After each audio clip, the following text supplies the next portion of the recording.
these books I got from the library. Some of them I bought from Barnes & Nobles, and one of them my mama actually let me borrow, so thank you, Mama. I have an excessive amount of jewelry on right now. So this is actually used to be like one of my top favorite necklaces. It's a statement piece. It's got like little coins attached to it. And I've got some pretty enormous earrings on as well. And just a lot of rings. I used to wear like a ton of jewelry back in the day. Back in the day, like it's 2 years ago. So I thought it would be fun to put some on for this video. This first book is Gone Girl by Gillian Flynn. I actually only have 100 pages left of this book. To be honest, the first half was pretty slow, but on the second half it's really started to pick up, and I've been zooming through it. This is a thriller, and there's actually a movie with it. My boyfriend and I are actually going to watch the movie once I'm finished with the book. So pretty much this married couple, their marriage is failing, and they're both writers in New York, but they have to move to Missouri because the husband's mom is passing away. And eventually, like I think it's a year in, the wife goes missing, and it gets really twisted. So, but this is one of the books I got from the library, so I have a due date on this.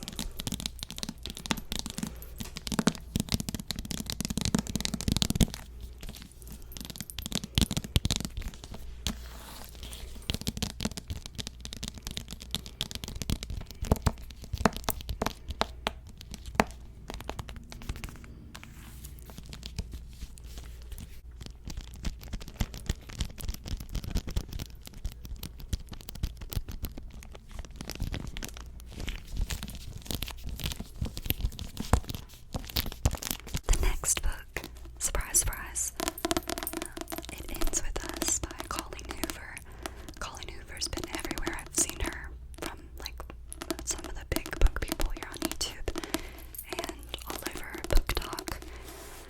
If you haven't heard of her, I would be very surprised. But I've gotten a few of her books, and I'm very excited to read them. It says, sometimes the one who loves you is the one who hurts you the most. Lily hasn't always had it easy, but that's never stopped her from working hard for the life she wants.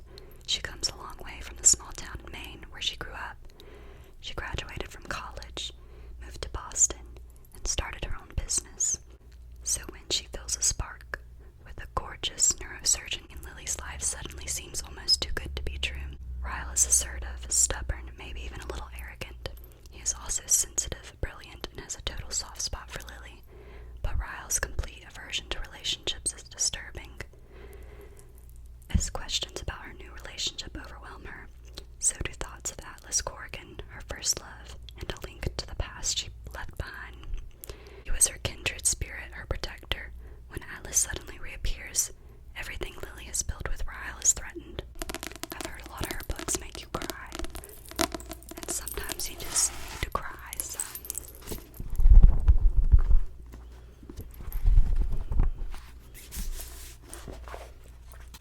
Sometimes I'll accidentally flip to the end of the book and like see the last sentence, and I absolutely hate that because it just spoils everything.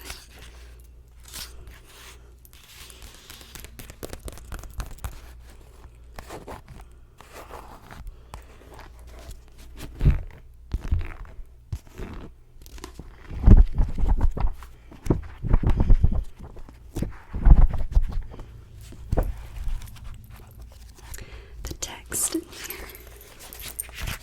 text in this book is like way bigger than what it is in Gone Girl. Like Gone Girl's text is way smaller, so I feel like I could fly through her book pretty quick.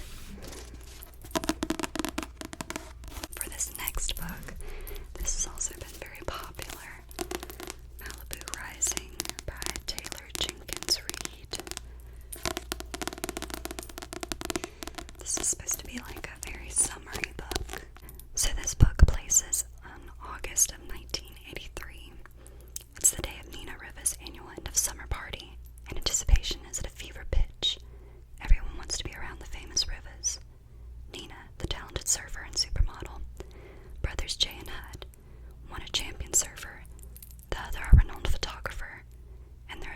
sister Kit.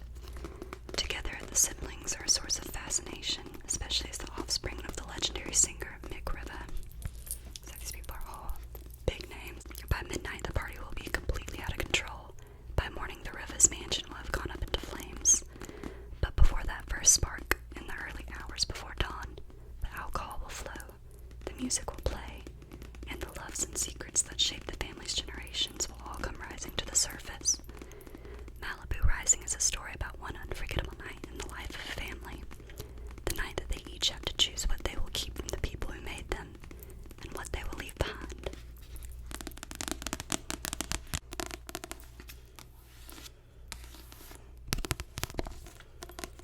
This author also has a couple other books I want to read. Yep, Daisy Jones and Miss Six. I've heard a lot about as well.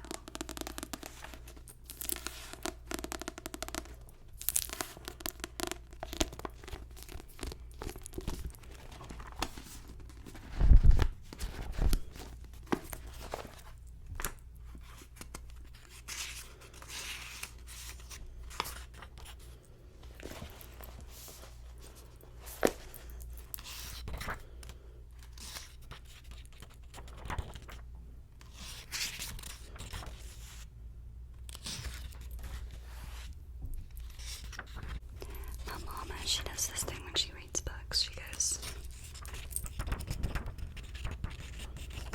and then she'll turn the page. She says it's like an ADHD thing, but I think it's really cute. We have Verity by Colleen Hoover. I've heard a lot of good things about this book. I've heard once you pick it up, it's very hard to put it down. There are some trigger warnings, so I would look that up before reading. It is a romantic thriller. The text in this book are also a little bit smaller than Gone Girl, so I feel like this might be a little bit of a quicker read, too. Lowen Ashley is a struggling writer on the brink of financial ruin when she accepts the job offer of a lifetime. Jeremy Crawford has been a best-selling author. Verity Crawford has hired Lowen to complete the remaining books, and a successful series his injured wife is unable to finish. Lowen arrives at the Crawford home, ready to sort through years of Verity's notes and outlines, hoping to find enough material to get her started. What Lowen doesn't expect to uncover in the chaotic office is an unfinished autobiography Verity never intended for anyone to read. Page after page of bone-chilling admissions, including Verity's recollection of the night her family was forever altered. Lowen decides to keep the manuscript hidden from Jeremy, knowing its contents could devastate the already grieving father. But as Lowen's feelings for Jeremy begin to intensify, she recognizes all the ways she could benefit if he were to read his wife's words. After all, no matter how devoted Jeremy is to his injured wife, a truth this horrifying would make it impossible for him to continue loving her.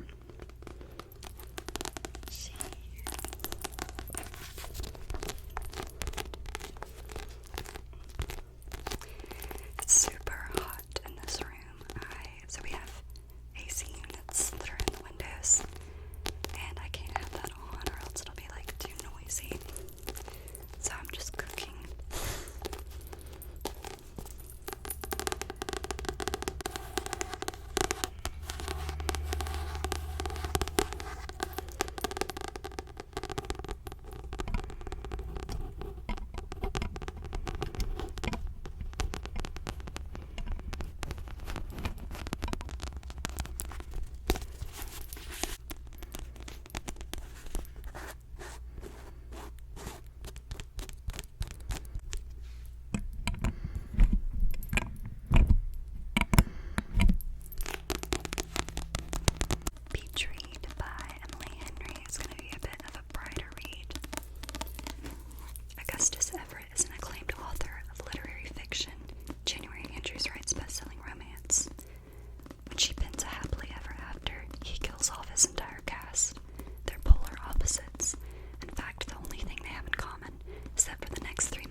And that